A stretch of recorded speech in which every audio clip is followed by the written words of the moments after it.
I thought silence was the end of our story. 3.5 months of peace. No calls, no texts, no tears. Then my phone lit up at 1:12 a.m. A number I didn't recognize, a message I didn't want, from the last person I expected.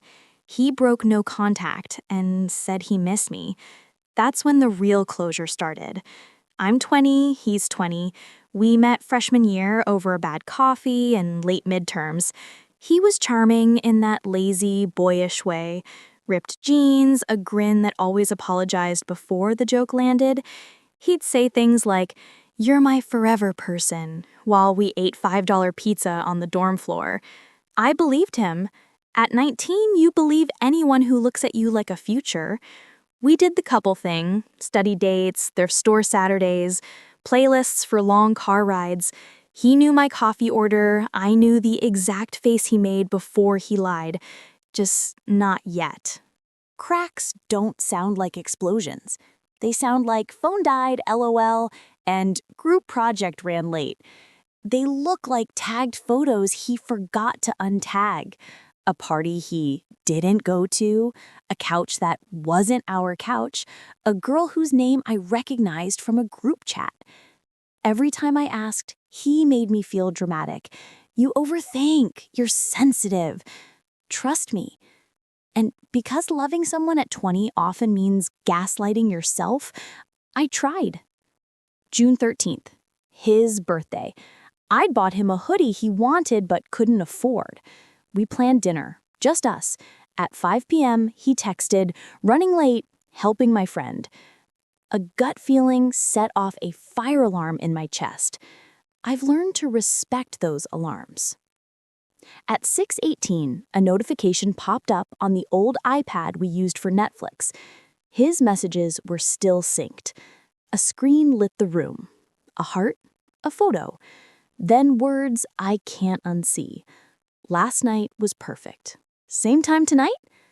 Timestamps lined up with his group project. There was no group, just two people who weren't me.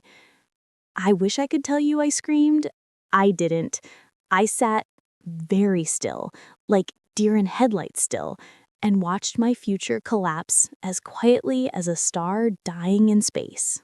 He came over expecting cake. He got screenshots. He didn't apologize. He explained. It wasn't serious. We were on a break. We weren't. It didn't mean anything. Then the classic, "Why would you look through my stuff?" Because you forgot to log out. Because liars forget details. Because my body knew before my brain caught up. I packed a bag. 2 days later, I blocked him on everything. Phone, socials, email, even the gaming account. I told myself, no contact means no oxygen for this fire. Breakups are loud on day one and then unbearably quiet. I learned the new rituals. Walking at sunset with a podcast too cheerful for my mood, learning recipes that fed one, making my bed every morning because it was a promise I could keep. My panic attacks faded from daily to rarely. Friends said my laugh sounded real again. Healing isn't a straight line, it's a messy graph, but the trend line was up.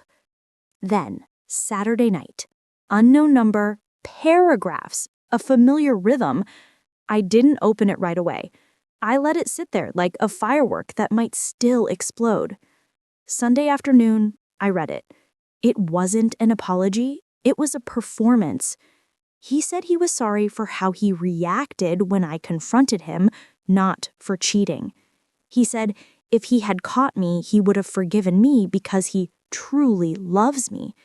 He said I should have given him another chance. He reminded me of the cute nickname he used to call me, like a spell that would turn time back. He ended with, "I've changed." Here's the part that honest people don't admit. I shook. Not with fear, with anger. Because it takes audacity to break the boundary you caused and then demand grace you never gave. I could have ignored him. I should have. But sometimes the last thing the heart needs to heal is the sentence it never got to say. So I unblocked his friend, and typed. Not drunk, not at 2 a.m., not with rage, just an ice-cold clarity that comes after the storm. I won't share every word, but this is the shape of it. You haven't changed. You just don't like consequences. The night I confronted you, you defended yourself, not me. You keep saying you love me, but love isn't supposed to feel like walking on glass. You used me as your negativity sponge, an emotional punching bag. I became smaller to make room for your lies.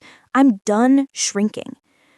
I told him what cheating actually did to me, that it made the ground under my feet feel unsafe, that it turned every notification into a threat, that on his birthday, of all days, my gut begged me to run, and I finally listened. If you were my first true love, why did your loyalty have an expiration date? I reminded him no one accidentally maintains a conversation, hides plans, changes names, sets up alibis, and lies with a steady pulse. Cheating isn't a mistake, it's a choreography. And then I drew the line. If you ever loved me, leave me the fuck alone. I am lighter without you. My panic attacks dropped. My friends recognized my laugh again. Respect the boundary I set on June 15th. Don't contact me again. For me and for the future woman who will be your wife. Then I hit send and blocked him. Again. He never replied. Maybe he wrote drafts he didn't send. Maybe he finally realized silence is a language. A week later, I saw him across campus. He looked up, looked away, and pretended to be fascinated by a vending machine. That, somehow, was the apology I never got. My mom asked if I regret replying. No. Closure didn't come from him. It came from hearing my own voice sound strong. People think the worst part is finding proof. It isn't. The worst part is realizing your gut was right all along.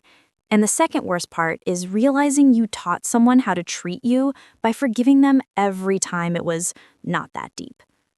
Here's what I know now. Love without respect is just attachment. Boundaries are not punishments. They're fences around your peace. No contact isn't cruelty. It's CPR for your nervous system. And if he breaks it, he's not seeking closure. He's checking if the door still opens. I don't hate him. Hate requires maintenance. I choose indifference. It's quieter. So, tell me, was I wrong for replying at all? Was my message too harsh, or exactly the boundary I needed to end this for good? This is Drama Docket. Case closed. But the verdict, that's up to you.